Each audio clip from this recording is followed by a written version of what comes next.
Peuple de Dieu, shalom.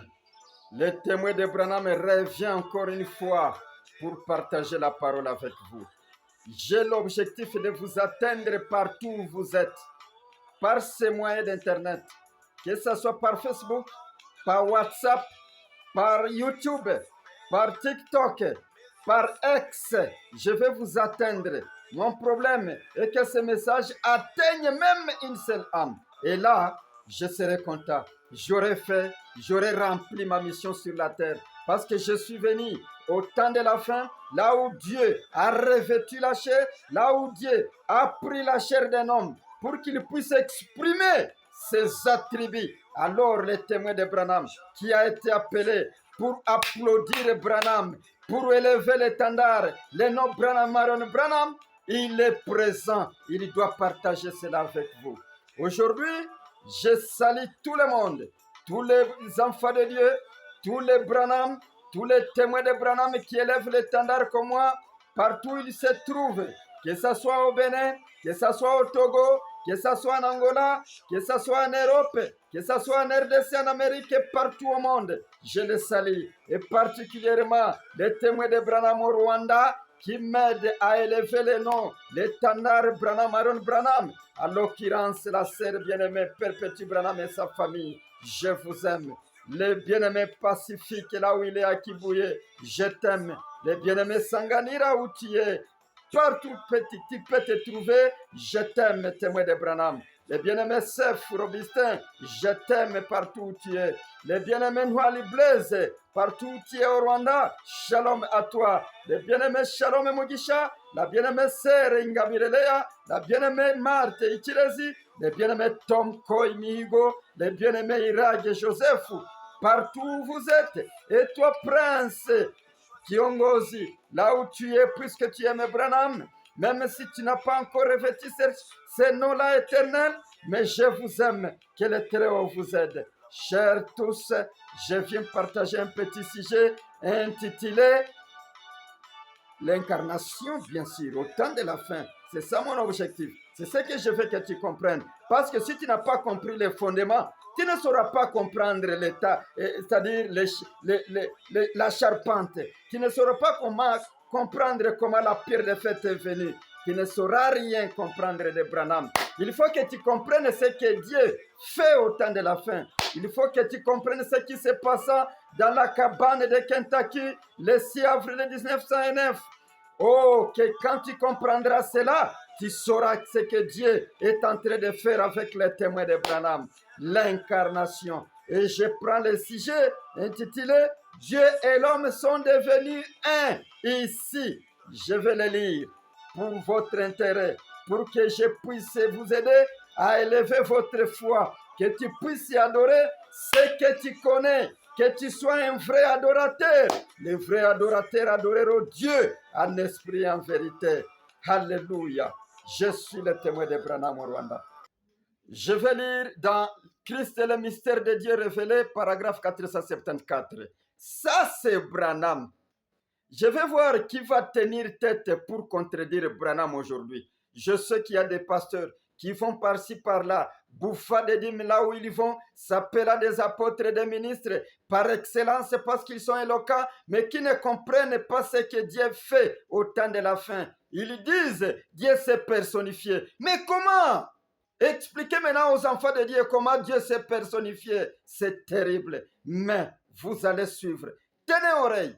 Captez cette vidéo et vous comprendrez comment Dieu s'est personnifié aujourd'hui. Mes amis, ce n'est pas loué de l'incarnation. Écoutez, je le lis. Voilà les grands mystères, paragraphe 474. Voilà les grands mystères de l'amour de Dieu exprimé. Dieu et l'homme sont devenus un. Dieu et l'homme sont devenus un. Dieu et l'homme sont devenus un. Voyez tout ça. C'est-à-dire quoi? Tout ça que vous voyez sur la colonne de feu, ici, ça, c'est quoi? C'est Dieu et l'homme qui sont un. Dieu et l'homme étaient un là-bas, et Dieu et l'homme sont un ici. Tout ce que vous voyez sur la photo, ici, il y a des entités. Je m'étonne quand on me dit, Pourquoi le témoin d'Abraham? Tu veux nous faire voir qu'il y a des entités. Mais moi, je dirais ce que Dieu a dit. Si toi, tu as formaté ta religion, tu ne veux pas briser la glace de la peur, tu ne veux pas briser les enseignements mensongers que tu as donnés, le témoin d'Abraham est là. Il va vous ramener à comprendre. Si seulement vous tenez oreille. Écoutez, Dieu et l'homme sont devenus un. Et ça se voit ici sur la photo que nous appelons la photo de l'ange. Il y a des entités. Dieu et l'homme sont devenus un. Écoutez, Dieu et l'homme sont devenus un. Tout ça, ce que vous voyez ici. Dieu et l'homme qui sont un. Dieu et l'homme étaient un là-bas, où c'est? En Orient. Et Dieu et l'homme sont un ici, sur cette photo que vous voyez ici. Dieu et l'homme sont un ici. Voyez, de quoi s'agit-il? D'être rempli de son esprit et que lui ait la prééminence. C'est-à-dire, l'homme soit rempli de l'esprit et que Dieu, la colonne de feu, ait la prééminence. Dieu et l'homme sont devenus un. Vous allez me dire, comment, témoin d'Abraham? Moi, j'explique ce qu'ils vous disent, que Dieu s'est personnifié. Je n'explique même pas, mais j'emprunte les termes d'Abraham pour vous faire comprendre. Ne soyez pas dupés par les menteurs. Dieu et l'homme sont devenus un. Dieu ne peut pas naître. L'homme est né, Dieu est venu. Et cet événement s'est accompli le 6 avril 1909. Vu par la mage, accepté par Branham. Branham avait dit, c'est vrai, c'est en 1909. Il a affirmé notre Seigneur. Même si vous apportez une autre date, cela vous regarde. Cela vous regarde. Les chants de Branham, c'est une labyrinthe où vous pouvez sortir là où vous voulez. Mais moi, j'ai emprunté le témoin du Messie, le chemin du Messie, le chemin affirmé par la mage. Comme la mage à l'Orient, la mage encore à l'Est. Et ça, c'est un mystère encore. Écoutez, Dieu et l'homme sont ici. C'est quoi? Comment Dieu et l'homme sont ici? Branham dit, c'est d'être rempli de son esprit et que lui prenne la prééminence. Voilà ce que Dieu allait accomplir. C'est le dessein de Dieu de faire cela. Qu'il soit en Christ, là c'est en Jésus, c'est moi qui ajoute, qu'il soit en Christ et que Christ soit en nous et que nous tous, et que tous ensemble, nous soyons un. Le Saint-Esprit, la même chose qu'il a révélé à Christ. Il le révèle ici. La puissance créatrice surnaturelle. Oh là là. Vous avez écouté comment Dieu et l'homme deviennent un. C'est d'être rempli de son esprit et que Dieu prenne la prééminence. C'est-à-dire, ce n'est pas l'homme qui parle, ce n'est pas l'homme qui marche, ce n'est pas l'homme qui voit des visions, ce n'est pas l'homme qui fait tout, ce n'est pas l'homme qui crée, mais c'est Dieu qui a pris la prééminence dans cet homme et maintenant Dieu peut créer, Dieu peut parler, Dieu peut prêcher, Dieu peut créer les écureuils parce qu'il est dans son être, il est dans l'homme en qui il a pris la prééminence. L'homme et sa capacité sont mis à zéro, c'est-à-dire l'homme est soumis à l'entrée de la colonne de feu et que la colonne de feu prend la prééminence. Ça, c'est Branham. Voilà comment Dieu s'est personnifié. Écoutez, pour que Dieu prenne la prééminence et qu'il manifeste ses attributs, Dieu ne pourrait pas le faire en se tenant dans les airs. Il fallait Amos 3:7. En réalité, Dieu ne fait rien sans avoir un homme. Et cet homme, on l'appelle prophète. Dieu ne peut pas venir donner son nom, l'écrire dans les airs. Ça, c'est faux. Dieu prendra toujours un homme. Il accomplira Ésaïe 62. C'est Ésaïe 62, un prophète qui doit déterminer les noms de l'Éternel. Après l'avoir vu de l'Éternel. Après l'avoir réussi de l'Éternel. C'est là qu'il exprime. Dieu et l'homme sont devenus un. Maintenant, qui est ce Dieu qui est devenu un avec l'homme? Dans mes premières dépêches là, j'ai toujours parlé comment cet homme est venu. L'homme qu'on appelle Branham, Marion Branham. Comment il est venu? J'ai toujours montré qu'il est né. Il a été formé du spermatozoïde et de l'ovule de deux individus qui se sont mariés. Ça, j'ai démontré. Là, il n'y a pas de tabou. Il faut dire la vérité. Vous, pasteurs, vous, ministres, saisissez-les. Alors, il n'y a pas de tabou en disant comment Branham est né. L'homme est né et Dieu est venu. Dieu ne peut pas naître, mes amis. Écoutez, il y a ceci. Qui est ce Dieu qui a fait le mariage avec l'homme? Qui est cette colonne de feu que vous voyez ici, qui a fait le mariage avec cet homme? Prenez cette photo et étudiez-la. Vous verrez, il y a des entités qui se sont rencontrées sur la terre. Et Branham et la pille, des omnipotents, se sont rencontrés sur la terre. Et il y a eu la photo qui prouve cela. Je regrette quand on vous demande quelle est la photo de l'ange de l'Éternel. Vous titubez, ministre, et pourtant la photo est claire. Soyez ouverts, ouvrez les yeux, vous verrez qu'il y a des entités. Il y a la colonne de feu et il y a l'homme qui est là, né de la femme, et la Broye et Charles. Écoutez, étudions d'abord cette colonne de feu par Branham. Je lis paragraphe 24, questions et réponses sur la Genèse. Retournons en arrière 100 millions d'années avant qu'il y ait même une étoile, une ligne ou quoi que ce soit dans le monde. Effectivement, à un moment donné, il n'y avait rien du tout ici. C'est-à-dire tout l'espace, il n'y avait rien. Il n'y avait que le toujours et l'éternité. Et tout cela, le toujours et l'éternité, c'était Dieu. Il était là au commencement, c'est-à-dire avant le commencement de la création, il existait tout simplement Dieu. Il y avait un être qu'on appelle Dieu qui remplissait tout ce qu'il y a, parce que même cet espace a été créé par Dieu. Ce que nous voyons ici n'existait pas, c'est Dieu qui créa. Maintenant, je saute et je prends le paragraphe 26, parce que je devrais lire tout. Or, personne n'a jamais vu le Père. Personne. Personne ne peut voir Dieu sous forme corporelle. Impossible. Parce que Dieu n'est pas sous une forme corporelle. Dieu est un esprit. Voyez très bien, personne n'a vu le Père, mais c'est le Fils unique venu du Père qui l'a fait connaître. Jean 1 ou 1 Jean, vous le dites, vous voyez, le Fils unique, c'est un mystère. Quand je parlerai de ce mystère du Fils unique, vous comprendrez c'est quoi. Je prends 27. Bon, mais remarquez, il n'y a rien, il n'y a que l'espace, il n'y a pas de lumière, il n'y a pas d'obscurité, il n'y a rien. C'est comme s'il n'y avait rien. Mais là se trouvait un grand être surnaturel. Là se trouvait un grand être surnaturel, le Dieu Jéhovah, qui remplissait tout l'espace, de tout lieu, de tout temps. Il existait depuis toujours. Depuis toujours. Il est le commencement de la création. C'est Dieu. On ne voit rien. On n'entend rien. Il n'y a rien. Aucun atome en mouvement dans l'air. Il n'y a rien. Il n'y a pas d'air. Rien du tout. Et pourtant, Dieu était là. C'était Dieu. Maintenant, observons pendant quelques minutes. Au bout de ce moment, c'est là, personne ne l'a vu. C'est le Père, le Dieu. C'est Dieu le Père. C'est comme ça qu'il existait. Lorsqu'il n'y avait rien.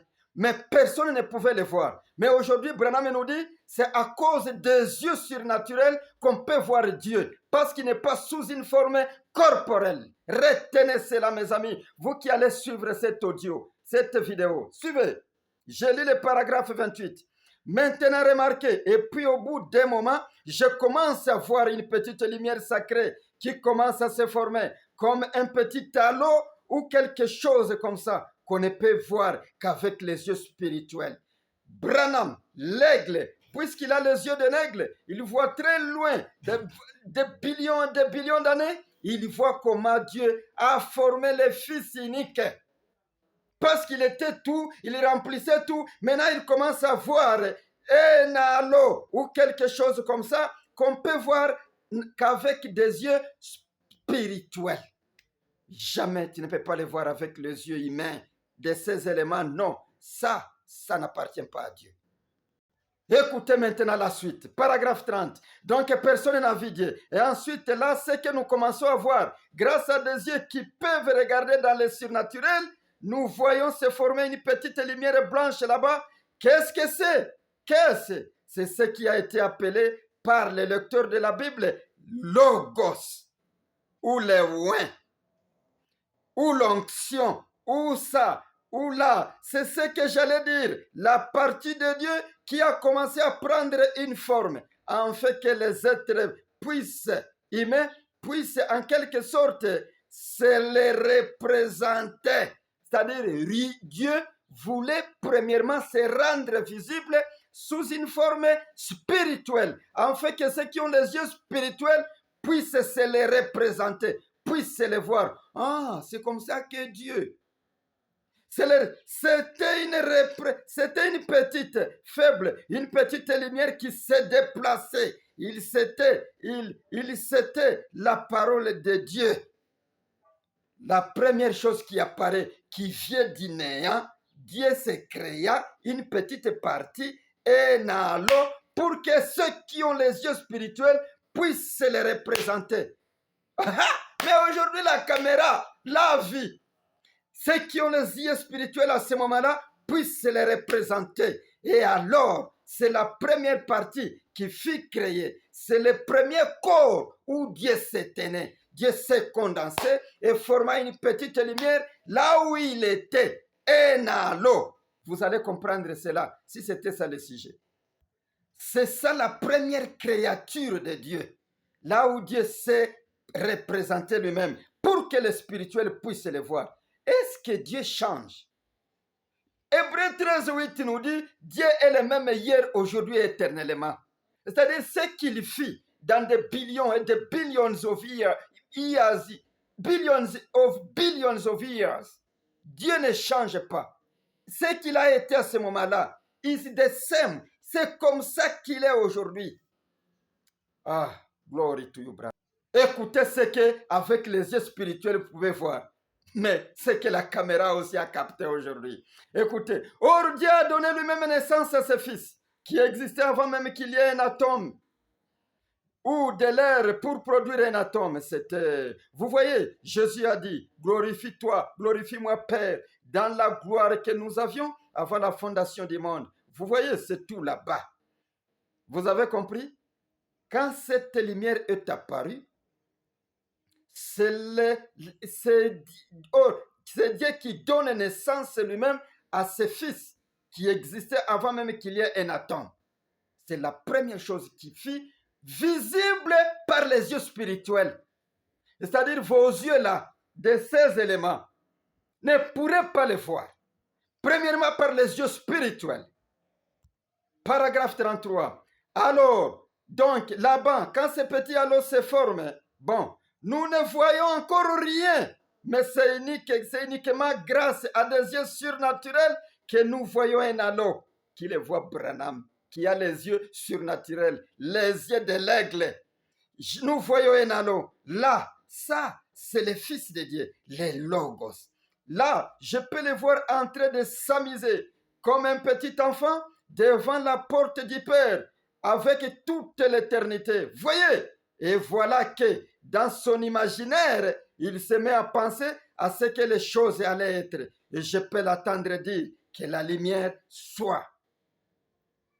Voilà comment il a commencé à créer Dieu. Voilà comment Dieu s'est créé un corps qu'on appelle un halo, là où il s'est représenté. La première créature de Dieu, quand il quitte du néant, quand il quitte là où il était, il n'y avait rien. Rien comme atome, comme molécule, comme nuit, comme lumière. Et alors, il a créé une lumière. C'est une lumière qui se forme là où il était. C'est à travers cette lumière qu'il commence à créer. Mais qui crée, ce n'est pas la lumière, mais Dieu qui est dans la lumière. Ce sont des choses prouvables par le message. Si seulement c'était le sujet où nous allons, je parlerai de cela. Maintenant, c'est cette lumière que Moïse vit. C'est cette lumière que Moïse vit sur un buisson ardent, mais qui ne se consumait point. Je suis en train de sauter quelques étapes, puisque je cours à la montre. Ça fait 19 minutes, je ne vais pas faire beaucoup. Écoutez, je lis la révélation de Jésus-Christ, paragraphe 179. Écoutez, Eh bien, Dieu au commencement était grand Jéhovah qui vivait dans une colonne de feu, se tenant au-dessus d'Israël. Vous voyez maintenant cette lumière-là qui était dedans? Dieu, le Jéhovah, qui vivait dans une colonne de feu, se tenant au-dessus d'Israël et qui les conduisait. C'était Dieu, l'ange de l'alliance. Il est descendu sur la montagne. Toute la montagne s'est embrasée. Le feu a jailli. Le feu a jailli de la montagne et a écrit les 10 commandements. Il a été appelé Dieu dans sa paternité envers ses enfants, sa race élue, les Juifs. Vous comprenez? Cette colonne de feu, c'est pourquoi il a dit, c'est le Dieu le Père, la paternité. C'est lui que Moïse vit dans cette lumière, parce que la nuit, c'est la colonne de feu. Le jour, c'est une lumière brillante que vit Paul aussi. Alors, s'il y a en dedans là, il y a l'ange de l'Éternel, il y a le grand Jéhovah, l'ange de l'Alliance.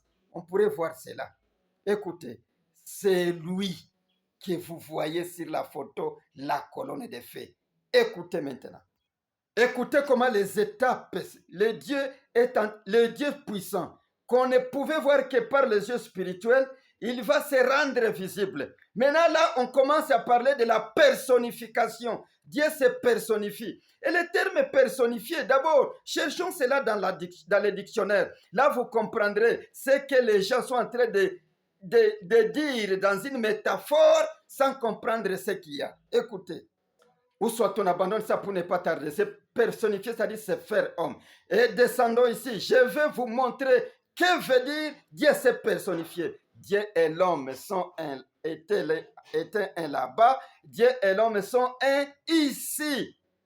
Branham n'a pas mis une différence entre ce que Dieu fit en Jésus et ce que Dieu fait aujourd'hui. Seulement, en Branham, c'est là où Dieu a manifesté toutes les attributs. Il a manifesté tous les attributs qu'il a jusqu'à la création, chose qu'il n'a jamais fait dans un autre lieu d'adoration. Le dernier lieu, c'est le lieu glorieux où Dieu manifeste tous les attributs, en fait que ses enfants les connaissent et qu'ils puissent l'adorer. C'est là qu'apparaît un évangile d'Apocalypse 14:6. Adorez-les maintenant, puisque vous l'avez vu. Vous avez vu ses attributs. Vous les connaissez maintenant jusqu'à la création. Il vous montre ce qu'il était avant, quand il était encore dans le vide, quand il était encore dans la colonne de feu, qu'il créa le soleil, les atomes, tout ce qu'il y a. Il les fait encore au temps de la fin pour que les enfants puissent les connaître. Les hommes qu'il créa puissent les connaître et l'adorer dans la perfection. Je continue avec ce schéma de se manifester maintenant, être visible par les yeux de ces éléments. Écoutez, puis le même Dieu a été manifesté dans un corps né d'une vierge qu'il avait créé dans le sein de Marie. Il a vécu, il a fait sa demeure et a dressé sa tente, pour ainsi dire, parmi les êtres humains. Dieu et l'homme étaient un là-bas. C'est ce qu'il explique. Et ce même Dieu a été fait chair et a habité parmi nous. Dieu et l'homme étaient un là-bas. La Bible le dit, Dieu était en Christ. Le corps était Jésus. Jésus. À lui habitait corporellement la plénitude de la divinité. On ne peut donc pas faire de lui trois personnes. Ne baptisez pas en trois dieux. Il y a un seul Dieu. Vous voyez, un seul Dieu. Alors, ce même Dieu a été fait chair là-bas. Vous avez compris? S'il a été fait chair, est-ce qu'il est demeuré toujours chair éternellement? Ah, et pourtant la Bible vous dit que Jésus-Christ est le même hier, aujourd'hui et éternellement. Écoutez ce qui se suit. Paragraphe 181, la révélation. Après qu'il a disparu de la terre, suite à sa mort, après son ensevelissement, sa résurrection et son ascension, Paul l'a rencontré sur le chemin de Damas. Paul l'a rencontré sur le chemin de Damas, car il s'appelait encore Saoul. Et une voix s'est fait entendre et a dit, Saoul, Saoul, pourquoi me persécutes-tu? Il a dit, qui es-tu? Il a dit, je suis Jésus. Il avait déjà pris le nom Jésus, le nom qu'il lui donna à son fils. Et il était une colonne de feu. Paul le vit sous forme d'une colonne de feu. Paul n'a pas vu un homme dans les airs. Paul n'a pas vu Jésus, un homme à 4 bras, à 2 bras et 2 pieds. Il a vu une colonne de feu, la forme initiale. Voilà pourquoi on dit que Dieu ne change pas. Dieu prend un corps, il l'utilise et puis il retourne dans son état initial. Il a pris un homme qu'on appelait Jésus là-bas. Il était une colonne de feu, une lumière qui a rendu l'apôtre aveugle. Il était redevenu cela. Il n'était pas redevenu un homme qu'on peut voir par les yeux physiques. Il n'a pas continué à être un homme qu'on peut voir par les yeux physiques. Le même Jésus est redevenu Dieu, le Père. C'est pour cela qu'il a dit, je suis le Tout-Puissant, sous la même forme qu'il était avant d'avoir été fait chair. Le corps dans lequel il avait vécu s'appelait Jésus. L'homme que nous connaissons, Jésus. Là, c'est là-bas. Écoutez la suite. Hébreux chapitre 7, deuxième partie, paragraphe 5 et 6. Écoutez ce qui se passe, toujours avec cette colonne de feu qui exista en forme d'une lumière qu'on a appelée le Logos. Mais en Logos, il y avait l'ange de l'Éternel. Le Jéhovah, les grands dieux. Écoutez, 106. Mais ensuite, celui qui était fait chair est redevenu la colonne de feu. Il est redevenu dans son état initial, mes amis. Je suis venu de Dieu, je m'en vais à Dieu. Ici, nous voyons que Paul l'a rencontré sur le chemin de Damas. C'était cette même colonne de feu. Nous voyons que Pierre l'a rencontré en prison. C'était cette même colonne de feu, certainement. Et nous les voyons aujourd'hui parmi nous. La même colonne de feu. Mon bien-aimé, cette même colonne de feu n'est-elle pas visible au-dessus de la tête d'un homme? Cette même colonne de feu, l'homme ne l'a pas prise, ne l'a pas avalée, ne l'a pas voilée. Dieu et l'homme étaient un là-bas. J'analyse. Je vais vous montrer la réalité qu'il vous cache. Quand ils vous disent que Dieu est né, Dieu ne peut pas naître. C'est pourquoi ils disent que Dieu est mort. Même quand Jésus mourit, c'était un homme qui mourit, mais Dieu l'avait ressuscité. Mais aujourd'hui, quand vous dites que Dieu est venu, cette colonne de feu est venue, qui avait enterré la colonne de feu? Qui a vu et a donné naissance à la colonne de feu? Mes amis, soyons sérieux dans ce que nous disons. Ne cherchons pas à faire des compromis pour avoir des tickets qui vont nous faire retourner chez nous. Disons ce que dit la parole de Dieu et ce que Branham a dit.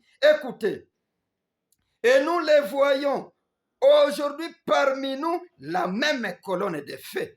Je la vois au-dessus de Branham. C'est une entité particulière, distincte de Branham. Mais comment? Pourquoi au-dessus? Je lis d'abord cela. Est-ce que ça s'est arrêté seulement au-dessus? Oh, je descends. Pourquoi il est venu? Pourquoi cette colonne de feu est venue? C'est pour prendre encore la chair. C'est ce que nous avons lu dans Christ et le mystère de Dieu révélé, paragraphe 474. Dieu et l'homme étaient un là-bas. Dieu et l'homme est encore un ici. Voilà l'homme en qui Dieu a tabernaclé. Voilà la colonne de feu qui a tabernaclé en lui. Et lui-même l'éprouve. Je vais le lire. Écoutez la justification justificative qui montre que Dieu et l'homme sont devenus un. Et c'est ça ce qu'on appelle se personnifier. Il faut qu'il y ait un homme qui naît, il faut qu'il y ait la colonne de feu qui descend, Dieu qui viendra prendre un homme pour qu'il exprime ses attributs. Alors c'est quoi? Branham dit ceci. Paragraphe 362. Et vous me direz si je ne lis pas Branham, vous qui vous croyez super ministre.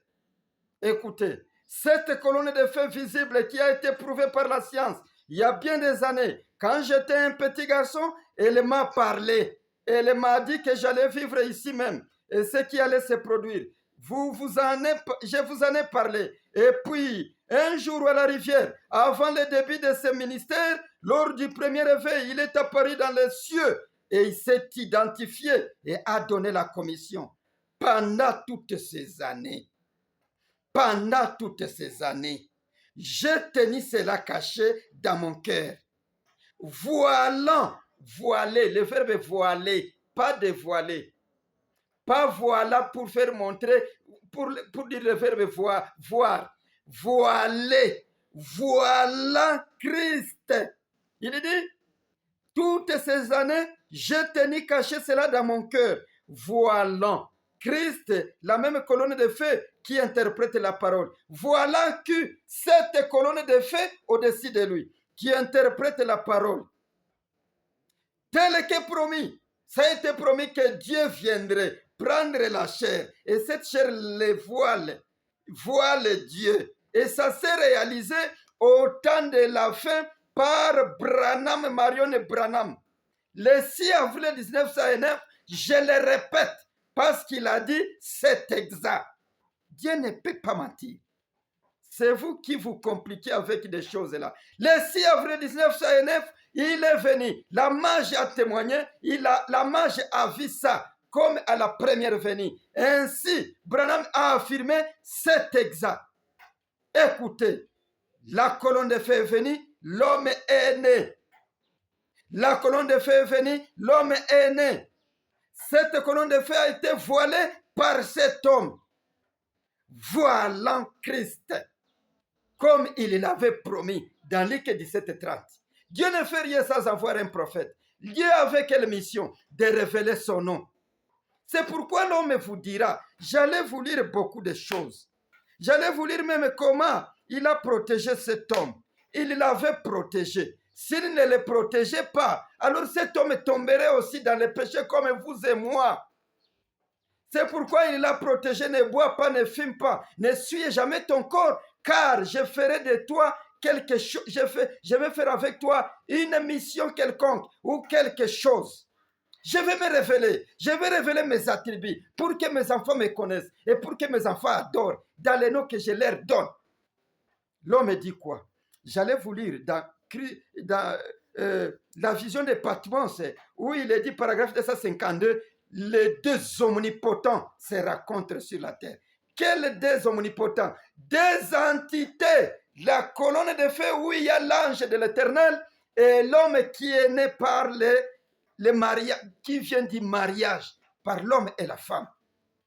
L'homme que j'appelle Branham, Marion Branham, parce que Dieu lui a donné un nom. Et j'allais vous lire comment Dieu l'a protégé. Ne filme pas. C'est dans comment l'ange vint vers moi et sa commission, paragraphe 37. Pas comment l'ange est venu. Comment l'ange vint vers moi et sa commission. Paragraphe 37. Dieu dévoilé, paragraphe 362, il dit, j'ai voilé cela. Par conséquent, Branham ne faisait rien sans que cet ange de l'Éternel qui est au-dessus de lui, sous forme de la colonne de feu, le lui révèle. Il l'affirme. Il ne pouvait rien par lui-même. Parce que c'est un homme. Voilà la personnification dont vous parlez. Vous ne la comprenez pas. Branham ne pouvait rien par lui-même parce que c'est un homme. Il l'a dit maintes fois. Pourquoi vous ne le dites pas? Parce que vous avez fomenté une religion. Dieu est né. Dieu ne peut pas. Mais qui vous a dit que Dieu est né? Dieu est venu et l'homme est né. Et l'homme là, c'était un tabernacle, un endroit comme Jésus où Dieu va demeurer, qui a incarné Dieu, qui a voilé Dieu. Alors, voilà la preuve indéniable que Dieu lui dictait ce qu'il doit faire, comme il dictait à Jésus. Dieu et l'homme sont un ici, comme ils ont été là-bas. La même chose, c'est les mêmes promesses qui se réalisent au temps de la fin. Écoutez, comment il lui donnait des choses avant qu'il n'ait à dire. Écoutez. Mais voyez-vous, comment puis-je dire, ainsi dit le Seigneur, avant que lui ne me le dise premièrement? Qui va le dire? La colonne de feu. L'ange de l'Éternel qui marche dans la colonne de feu, qui se photographie avec lui, pour montrer que voilà le lieu d'habitation, voilà le lieu où je me repose pendant le millénium, voilà le lieu où je suis le 7e jour, voilà le lieu où je vais manifester mes attributs pour que toi, témoin de Branham, tu me connaisses. Alléluia. Et je l'ai connu. Je suis témoin de Branham par sa grâce, pas par mon vouloir. Écoutez, maintenant voyez-vous comment puis-je dire ainsi dit le Seigneur. avant que lui ne me le dise. Premièrement, je suis en train de lire dans un paragraphe 6, prêché le 18 avril 1964 soir. Avant que lui ne me le dise premièrement, il faut que je le reçoive premièrement. Sinon, je dirais ainsi dit William Branham. Mais ça ne servirait à rien. Mais voyez là, il doit me le dire premièrement. Et pourquoi il va le lui dire? Parce qu'il est en lui. Pourquoi il le disait premièrement à Jésus? Parce qu'il était en lui. Dieu et l'homme sont un ici, comme là-bas. Et comme ils sont un ici, Dieu doit dicter. Et ailleurs, Branham, où j'allais lire, mais le temps passe. J'allais vous montrer que Branham dit, c'est parce que le Saint-Esprit est descendu, Dieu doit prendre la prééminence. C'est-à-dire, les capacités de l'homme doivent s'incliner, doivent disparaître. Les capacités, les raisonnements, les sens et tout sont utilisés par Dieu. Les lèvres, ainsi de suite. La voix, il le dit même, la voix est utilisée par Dieu parce que Dieu a pris la prééminence. Et l'homme est là. Les hommes comme ça, on les appelle des agneaux parce qu'ils sont conduits. Ils sont conduits. C'est là qu'on les appelle des agneaux. Nous n'avons pas un agneau au temps de la fin. Nous avons un lion. Mais un homme qui se soumet pour que les lions puissent l'utiliser, il s'appelle agneau. Donc, même ainsi dit le Seigneur, je vous montrerai, je parlerai toujours de ces sujets pour que les enfants de Dieu comprennent. Je vous parlerai comment même les visions, même la création des écureuils, Dieu lui disait, demande ça, parle tout simplement. Tu as demandé 3, ça fait 2, demande un autre, ainsi de suite. Branham a tout montré. Maintenant, l'homme comme celui-là, qui a incarné la colonne de feu, qui a avalé la colonne de feu en lui, cet homme est adorable, selon Matthieu 23, 16. Vous qui allez en dehors de lui, vous risquez de rater l'adresse où Dieu a mis son nom. Alors cet homme est adorable. Pourquoi? Parce que c'est lui qui a les noms, surtout au temps de la fin, même au temps de Jésus. C'est lui qui avait les noms de Dieu. Dieu était en Jésus. Jésus était dans Jésus. Dieu a pris son nom, il a donné à Marie, que Marie donne ça à cet enfant. C'est pourquoi cet enfant, cet homme, avant de partir, il a dit, Père, je leur ai fait connaître ton nom, les noms que tu m'as donnés, aux gens que tu m'as donnés. Et même la parole que tu m'as donnée, je leur ai fait connaître. Il leur a recommandé de prier en son nom-là. Et au temps de la fin, comme nous parlons que Dieu et l'homme sont devenus encore un, qu'est-ce qui se passe? Allons à la montagne, Branham Peak. Parce que c'est selon Matthieu 23, 16. Vous qui girez en dehors du temple, vous voulez entrer là-dedans. Vous risquez de girer par l'ancien nom, puisque vous cherchez celui qui était en Jésus qui entre en Branham.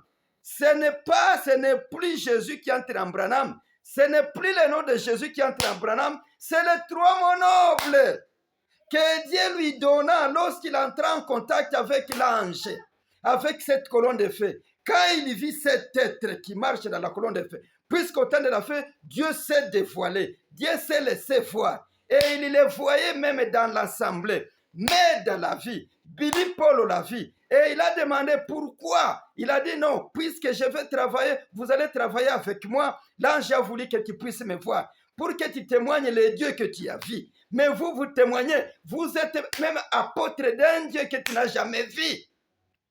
Et vous vous dites, excellent apôtre. Tu ne connais même pas ton Branham que tu témoignes. Tu ne l'as jamais vu. Il ne t'a jamais parlé. Et tu t'appelles excellent puisque tu es éloquent. Honte à toi. Tu es en train de tromper les gens. C'est pourquoi tu leur dis que Dieu, toi tu dois girer dans le Dieu qui est dans les temples. Oui, le temple c'est Branham. Mais qui t'a dit de dépasser Branham pour aller girer dans ce qui est en lui? Ce qui est en lui, c'est la colonne de feu. Mais la colonne de feu avait changé de nom. La colonne de feu a les 3 mots. La colonne de feu, ça s'appelle maintenant Branham Marion Branham. Et c'est ça le nom qu'il lui donne à son lieu d'habitation pour le temple du millénium, pour le 7e âge. Et quand il lui donne ce nom, toi maintenant tu vas girer selon Matthieu 23, 16. Je vous laisse un devoir de lire Matthieu 23, 16. Tu risques de commencer, tu peux commencer Matthieu 23, 10 ou 14, tu descends jusqu'à même à 18. Comment Dieu traitait les pharisiens qui voulaient entrer dans les temples, qui voulaient jurer par l'or qui se trouve dans les temples, au lieu de jurer par les temples. Or, au temps de la fin, il y a beaucoup de choses que j'allais dire. La stature de l'homme parfait, paragraphe 343. Là, tu pourras lire. Je ferai une autre dépêche sur cela. Maintenant, au temps de la fin, ce n'est pas que nous allons jurer par les noms du temple, les noms que la mère a donnés au temple. Ces noms-là, c'est un nom d'une mauvaise réputation. C'est un nom ennemi de Dieu. C'est un nom jeté dans la mer de l'oubli. Il y a beaucoup de citations. Si tu as des questions, je vais répondre par des citations. Maintenant, à côté d'un nom d'une mauvaise réputation, Dieu lui a donné les 3 mots nobles. Et ce sont les 3 mots nobles qui écrasent les ennemis partout où il est passé. Ces 3 mots nobles ont été révélés à la montagne Branham Epic. Et ces 3 mots nobles, c'est quoi? Branham, Marion et Branham. Voilà les noms du temple. Voilà les noms de l'adoration. Quand vous voulez adorer, adorez dans ces noms-là et vous verrez que Dieu n'agira pas. Il faut qu'il y ait quelque chose qui doit changer cette église. Il faut qu'il y ait quelque chose qui doit changer ton cœur. Si pas cela, vous êtes fichu, vous êtes perdu, même si vous vous appelez grand ministre, éminent ministre, éloquent bishop, vous allez rétrograder. Si vous n'entrez pas dans ce temple-ci, vous allez rétrograder puisque vous n'avez pas compris pourquoi et comment Dieu s'est personnifié. Vous trompez même les gens. Oh, Dieu s'est personnifié, mon frère. Je ne sais pas comment. Quand on me demande les 2 photos, je ne saurais pas les mots. Mais tu as la photo. Tu as la photo où il y a l'ange de l'Éternel. Tu as la photo où il y a l'homme. Dieu et l'homme sont devenus un. Et cette photo est là. Pourquoi tu as peur, menteur? Tu as peur de quoi? Seulement puisque tu ne comprends pas. Seulement puisque Dieu ne se révèle pas à toi. Seulement puisque tu n'as pas vu celui à qui tu rends service. C'est ça le problème tout simplement. Maintenant, Dieu et l'homme sont devenus un. On vous demande quelle est la photo de l'ange de l'Éternel. Et pourtant, il y a la photo de la colonne de feu au-dessus. Dieu s'est laissé photographier. Et Joe Chelsea de Washington, il a dit, cette fois-ci, c'est l'être surnaturel qui est descendu. Et c'est descendu sur qui? Sur l'homme. L'homme en qui il va tabernacler. Il vient protéger pour montrer aux intellectuels de ce monde que Dieu existe. Que cette même colonne de feu que Moïse vit, cette même colonne de feu qui existait avant Moïse, que Moïse vit, que Paul vit, qui était en Jésus. Et c'est la même colonne de feu qui revient aujourd'hui. Ça s'est fait photographier. Si toi tu ne connais pas la photo de l'ange, regarde cette colonne de feu. Regarde l'homme qui est en dessous. Dieu et l'homme sont devenus un. Il y a même la photo où il y a 2 entités. C'est le témoin de Branham au Rwanda. Shalom à vous tous. Que Dieu vous bénisse et shalom encore. Je suis le témoin de Branham. Pas par ma propre volonté, mais puisque Dieu m'a fait comme ça. Alléluia. Je sais qu'il vous a fait comme ça aussi. Vous allez vous relever. N'adorez pas dans un faux nom. Il y a les noms que Dieu a donnés, les noms qui se trouvaient dans la colonne de feu après avoir vaincu la mort. Il est monté au ciel. Il a eu un nouveau nom. Ce nom-là a été écrit sur celui-ci. Par Dieu lui-même, selon Zacharie 3,9. Par Dieu lui-même, à la montagne Branham Peak. Ne cherchez pas un nom de mauvaise réputation. Ne bouffez pas des dîmes d'autrui en amenant par-ci par-là des noms de mauvaise réputation. C'est fichu. Et ça n'est fini pour toi parce que le témoin de Branham a connu son Dieu. Alléluia. Glory to you, Branham.